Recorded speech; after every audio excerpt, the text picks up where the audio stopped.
Tuesday, so it's time for Tuesdays with Dr. V. He's Dr. Raul Vasquez from Urban Family Practice, and he's joining me this morning to talk about bath salts and what people are doing with these things that are being marketed as bath salts. Good morning, doctor. Good morning. So one of the things that we're seeing a lot of is it came out of synthetic marijuana because they're taking the same compounds and spraying them on incense, and kids were smoking this. But the component itself is made out of two pieces, a mephedrone, which is like an amphetamine compound. Think of it as a sink. And dopamine is what's coming out of the drain. Well, it's draining, and then you often up the faucet. This particular drug, it's like amphetamine, so it opens up the faucet. And then the other component, which is MDPV, is like the drain itself, it closes it. So you have an accumulation of dopamine, and that's where you're getting all these side effects. Okay, and this is becoming like a bigger problem with teenagers now. Teenagers think that it's safer because it's sold legally in stores? Well, the synthetic version of it, they say about 11% of 12th graders have used it in one form or another. It was sort of legal in the past, but like you said, now it's banned.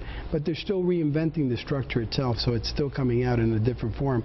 And since it's bath salts, I mean, they can just, they can snort it, they can ingest it, they can inject it. So there's a lot of different forms of the way this drug gets into people's bodies. Now, why is this even being marketed as bath salts? Is it something that really is intended to be used in the bath, or is it not even really? No, it's not. It's not. So it's an illegal way of kind of getting this product to market.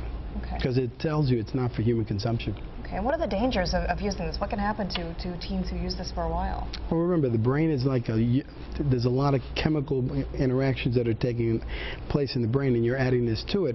But one of the things, because of dopamine, is it's going to cause a lot of heart rates. It can cause seizures. Psychosis is the biggest thing that we're seeing. So we're seeing people do really things that you would never expect. And I think the problem that we have is we're just, as physicians, we don't know that people are exposed to this. If you drug test them with the normal testing, it comes back negative. And people that are in drug court sometimes are talking to each other and say, well, you can use this because it won't show up on your test.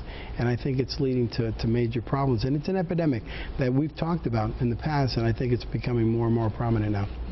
What would you like to see done to combat this? Does there need to be more regulation on these types of things and how they can be marketed, or is there some other answer you see out there?